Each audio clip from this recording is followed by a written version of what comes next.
Hello students, Gargi tutorial ক্লাসে তোমাদের স্বাগত জানাই। দেখো, আজকে আমার বিষয় হলো বর্ধমান ইউনিভার্সিটি 5th সেমিস্টার স্টুডেন্টসদের জন্য যারা ডিএসসি 1A-তে পলিটিক্যাল সায়েন্স রেখেছো এবং তুলনামূলক রাজনৈতিক তত্ত্ব নিয়ে পড়াশোনা করছো, তাদের একটি গুরুত্বপূর্ণ সাজেশন আমি অনেক আগেই দিয়ে দিয়েছিলাম। তোমরা জানো যে সেখান থেকে ধরে ধরে আমি সমস্ত প্রশ্নের উত্তর দিয়ে দিচ্ছিলাম। তো আমি আগের ভিডিওতে বলেছি যে হয়তো আর দুটোই বাকি ছিল, তো আমি পরে দেখলাম না আরও একটা প্রশ্নের উত্তর বাকি আছে। তো আমি এখন আর দুটো আছে, যেমন মিলের স্বাধীনতার ধারণাটি এটা ব্যাখ্যা করো, এটা এখন আমি দিয়ে দিচ্ছি। এছাড়া বাকি থাকলো জয়প্রকাশ নারায়ণের গণতান্ত্রিকতার যে ধারণা। তো আমি এর আগেরটা দিলাম যে স্বরাজ সম্পর্কে তিলকের ধারণা, এটা দিলাম, তখন বললাম যে আর দুটো বাকি আছে, আমি এটাকে খেয়াল করিনি। তো এই প্রশ্নটা আর এটা দুটো বাকি আছে, এখন আমি এটা দিয়ে দিচ্ছি, তাহলে বাকি থাকবে আর একটা। এটা দিয়ে দিলেই তোমাদের যে তুলনামূলক রাজনৈতিক তত্ত্ব থেকে যে সাজেশান, তার সমস্ত প্রশ্নের উত্তর কিন্তু আমার দেওয়া হয়ে যাবে, যেরকমটা আমি তোমাদের কথা দিয়েছিলাম। তাহলে হচ্ছে গিয়ে চলো দেখে নেওয়া যাক যে স্বাধীনতা সম্পর্কে জন স্টুয়ার্ট মিলের ধারণা।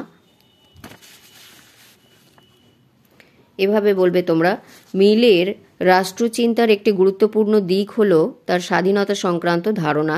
তার মতে স্বাধীনতা ছাড়া ব্যক্তির আত্মোন্নতি সম্ভব নয়। তিনি চেয়েছিলেন স্ত্রী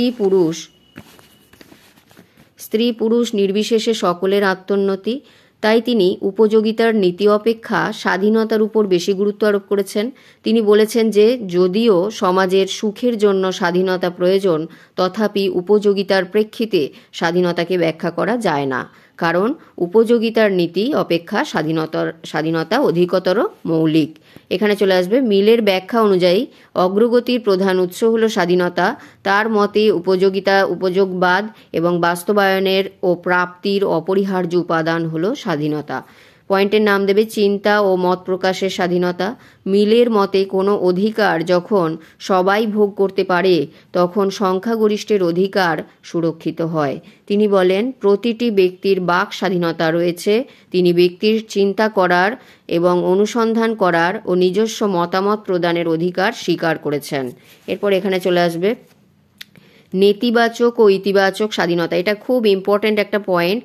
এখান থেকে তোমাদের আরও একটি গুরুত্বপূর্ণ প্রশ্ন আসতে পারে যে স্বাধীনতা সম্পর্কে যে মিল যে তার ইতিবাচক ও নেতিবাচক যে বিষয়টা বলেছেন, তার একটা 5 নম্বরের কিন্তু এই প্রশ্নটা আসতে পারে। আমি পরবর্তীতে যদি সময় পাই তাহলে এই প্রশ্নটা আমি তোমাদের আরেকবার দেখিয়ে দেবো। অ্যান্সারটা খুব গুরুত্বপূর্ণ, চেষ্টা করব দিয়ে দেওয়ার আগে এগুলো কমপ্লিট করে নেই তারপর। তাহলে দেখে নাও, এটা যদি না দিতে পারি তাহলে এই জায়গাটা অন্তত লিখে নেবে। আচ্ছা দেখো, তিনি স্বাধীনতার ধারণাকে নেতিবাচক ও ইতিবাচক উভয় দিক থেকেই বিচার বিশ্লেষণ করেছেন।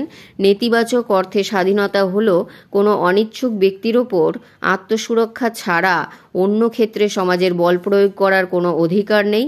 আবার ইতিবাচক অর্থে তিনি বলেছেন যে ব্যক্তির সৃষ্টিশীল আবেগ ও উৎসাহের প্রকাশ এক আত্মোন্নতির জন্য সর্বাধিক স্বাধীনতার প্রয়োজন। প্যারা চেঞ্জ করে এই পয়েন্টটা দেবে উদারনৈতিক সমাজ ও স্বাধীনতা। অন লিবার্টি গ্রন্থের মধ্যে ব্যক্তির অন্তর্নিহিত গুণাবলীর ওপর বিশেষ গুরুত্ব আরোপ করেছেন এবং সংখ্যাগরিষ্ঠতার ভিত্তিতে কোনো কিছুকে গ্রহণ করতে চাননি। মিলের মতে শারীরিক স্বাধীনতার পরিবেশই ব্যক্তির স্বাধীনতার পূর্ণ বিকাশ ঘটিয়েছে। রাষ্ট্রের অতিরিক্ত নিয়ন্ত্রণ ক্ষমতা ব্যক্তি স্বাধীনতার পরিপন্থীকে দেখা দিতে পারে। তিনি উদারনৈতিক সরকারের পিছনে উদারনৈতিক সমাজ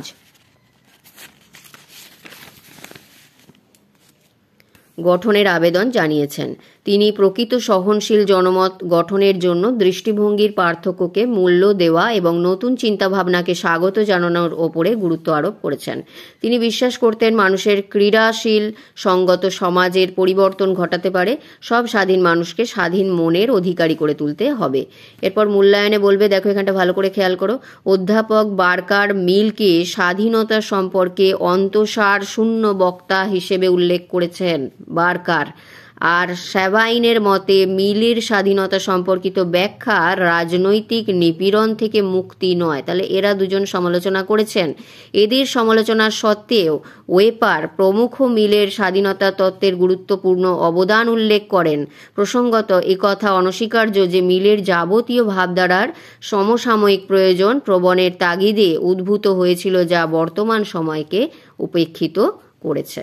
তাহলে এই গেল যেটা মূল্যায়ন, অবশ্যই মূল্যায়নটা দিতে হবে। এবং যেটা আমি বলে দিলাম যে তোমাদের এই প্রশ্নটা কিন্তু খুব ইম্পর্টেন্ট, যেমন তোমরা স্বাধীনতার ধারণাটা করছো জন স্টুয়ার্ট মিলের, তার সাথে ইম্পর্টেন্ট হচ্ছে এইটা 5 নাম্বারের জন্য, যে মিল স্বাধীনতা সম্পর্কে যে ইতিবাচক বা নেতিবাচক যে ধারণাটা দিয়েছে সেটা ব্যাখ্যা করো। এটা যদি সময় থাকে তাহলে আমি পরবর্তীতে তোমাদের এই প্রশ্নটা দিয়ে দেবো। এটা খুবই গুরুত্বপূর্ণ একটি প্রশ্ন 5-এর জন্য। তাহলে এই গেল আমার ভিডিও। যদি ভিডিওটি গুরুত্বপূর্ণ মনে হয় বা ভালো লাগে তাহলে একটি লাইক করে দিও, চ্যানেলে নতুন হলে সাবস্ক্রাইব করে নিও।